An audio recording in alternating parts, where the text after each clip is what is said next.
Selamat pagi Bapak Ibu lansia. Kini kita akan memasuki pelayanan firman. Bagian Alkitab yang akan kita baca dari Yunus 2 ayat 1 sampai 10. Sebelum kita membaca, merenungkan firman Tuhan, mari terlebih dahulu kita berdoa. Kami datang kepadamu ya Kristus dengan ucapan syukur.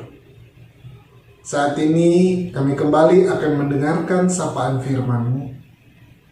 Biarlah Roh Kudus-Mu yang menolong kami dan memampukan kami untuk membaca, merenungkan, serta melakukan firman Tuhan dengan sukacita di tengah-tengah kehidupan kami.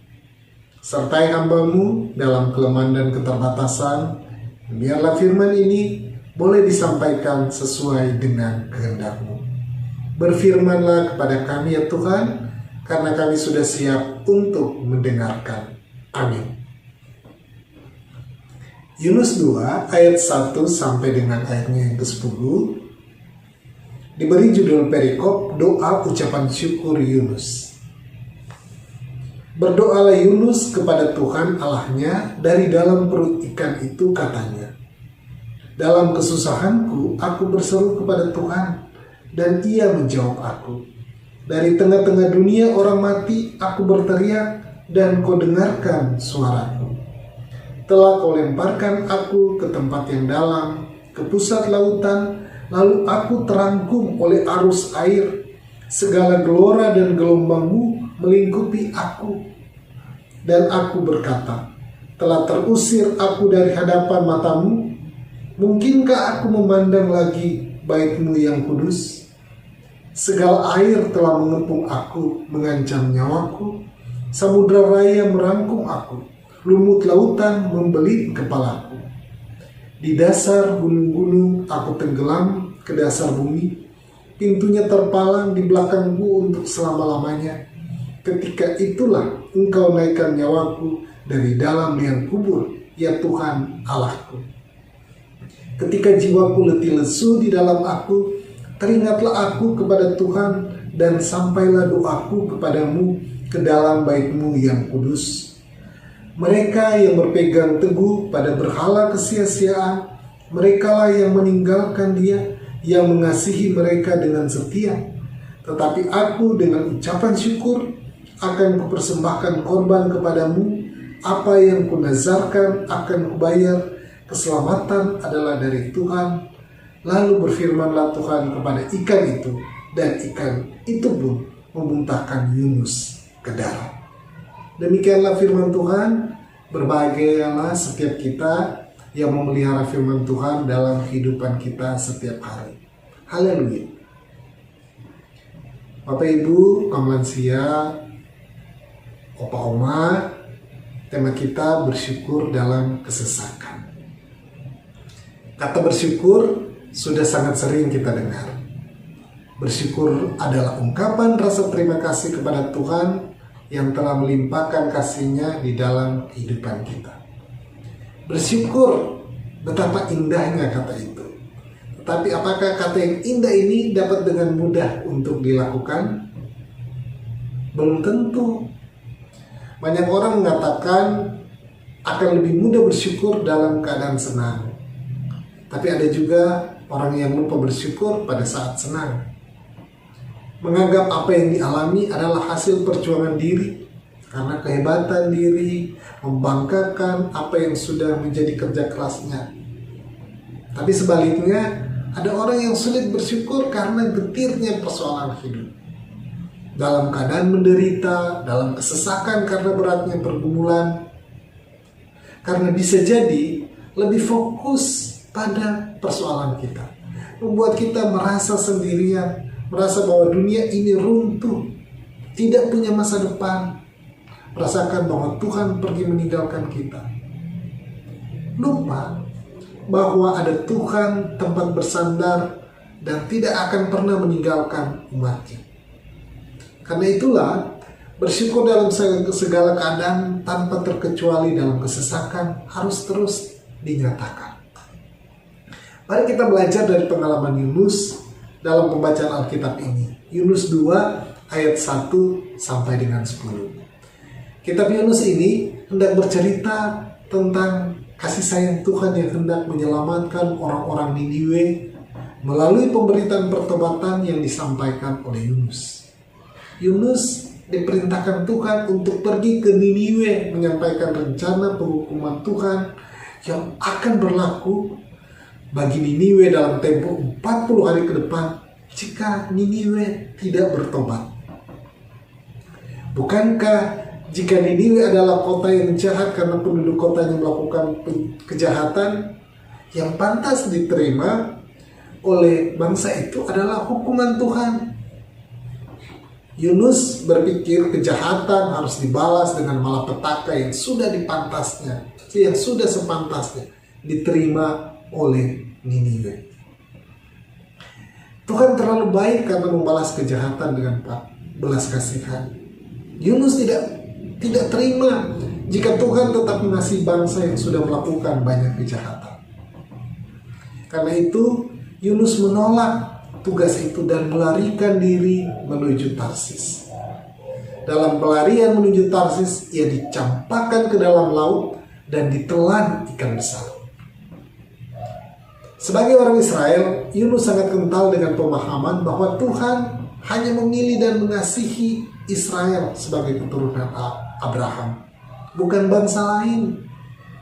Bangsa Israel lah satu-satunya bangsa yang telah, sedang, dan akan menerima kasih Allah, bukan bangsa lain. Kasih Tuhan dipahami secara eksklusif menjadi milik mereka. Bagian Alkitab yang kita baca ini adalah keadaan Tuhan, adalah keadaan Yunus dalam perut ikan. Konsekuensi yang harus diterima karena telah menolak perintah Allah. Kita mencoba melihat mengapa Yunus melarikan diri ke Tarsis. Pemahaman inilah yang hendak dikoreksi atau harus bersedia dirombak oleh Tuhan. Yunus tidak bisa mengklaim bahwa kasih Tuhan itu hanya milik sebagian orang. Kasih Tuhan itu bukan bersifat eksklusif. Kasih Tuhan itu bersifat inklusif. Tuhan punya otoritas yang mutlak untuk memberikan kasih-Nya kepada semua orang. Kasih Tuhan universal, kasih-Nya sangat luas dan terbuka bagi siapapun. Ini pelajaran berharga yang Tuhan berikan kepada Yunus. Tuhan yang berbelas kasihan itu menginginkan bahwa Yunus juga memiliki hati yang berbelas kasihan dan bersedia menjadi alat Tuhan untuk menyampaikan kasih-Nya kepada Niniwe. Sekali lagi, Yunus menolak rencana itu yang akhirnya membawanya masuk ke dalam perut ikan besar. Yunus berada di perut ikan besar. Sulit membayangkan apa yang dialami oleh Yunus pada saat itu. Perut ikan bukanlah tempat yang nyaman bagi Yunus. Mari kita lihat keadaan Yunus yang disampaikan dalam doanya. Ayat 2, dalam kesusahan aku berseru kepada Tuhan. Di tengah-tengah dunia orang mati dan kau dengarkan suaraku. Ayat 3, telah kau lemparkan, aku terangkum oleh arus air. Ayat 4, aku telah terusir dari hadapan matamu. Ayat 5, air telah mengepung aku, mengancam nyawaku, samudera raya merangkum aku, lumut lautan membelit kepalaku. Ayat 6, aku tenggelam, engkau menaikkan nyawaku dari dalam liang kubur. Ayat 7, jiwaku letih lesu, teringatlah aku kepadamu dan sampailah doaku kepadamu ke dalam bait-Mu yang kudus. Ayat 8, mereka meninggalkan Dia yang mengasihi mereka dengan setia. Ayat 9, dengan ucapan syukur akan kupersembahkan yang kunasarkan, akan kubayar, keselamatan adalah dari Tuhan. Dalam doa ini kita melihat Yunus menyampaikan doanya dengan berbagai perasaan hati yang berat. Kemudian perasaan hati itu bertambah ringan setelah berjumpa dengan Tuhan di dalam doa. Berjumpa dengan Tuhan mendatangkan kelegaan. Di bagian terakhir doa Yunus, disampaikan ada ucapan syukur kepada Tuhan yang sudah melimpahkan kebaikan di dalam kehidupannya. Ucapan syukur inilah yang mendorong Yunus untuk mempersembahkan korban kepada Tuhan dan membayar nasarnya. Yunus mengucap syukur kepada Tuhan dalam kesesakan hidupnya. Itulah yang menguatkan Yunus menghadapi pengalamannya, sekaligus juga menjadi ajakan bagi kita. Mengucap syukur dalam segala hal, mengucap syukur dalam segala keadaan. Dengan mengucap syukur berarti menyerahkan masalah-masalah yang ada dan meyakini bahwa kasih Tuhan akan mengalir terus di dalam kehidupan ini. Bapak Ibu kaum lansia, opa-opa, usia lanjut tentu merupakan anugerah Tuhan yang diberikan kepada oma-opa sekalian. Tidak semua orang mendapatkan kesempatan menjalani kehidupan sampai pada usia lanjut. Dalam usia lanjut, pastilah sudah ada begitu banyak kasih sayang Tuhan yang diterima. Baik melalui kesehatan, kehadiran anggota keluarga yang semakin bertambah, kekayaan, pengalaman hidup yang terus membentuk menjadi sosok yang kuat dan beriman kepada Tuhan, kehadiran teman, sahabat, kesempatan membagikan kebaikan bagi keluarga dan orang-orang yang ada di sekitar, mendukung pelayanan gereja, dan tentu banyak lagi berkat Tuhan yang sudah diterima. Sungguh luar biasa kebaikan Tuhan yang sudah diterima di dalam kehidupan ini. Karena itu sudah sepatutnya mengucap syukur terus-menerus dilakukan, sehingga semangat dan melakukan hal yang baik tetap dapat terus dilakukan. Memang disadari ada banyak pula pengalaman yang berat yang harus dihadapi di masa tua. Kemampuan fisik untuk beraktivitas yang tidak lagi seperti ketika usia muda, keluarga atau anggota keluarga yang berada jauh.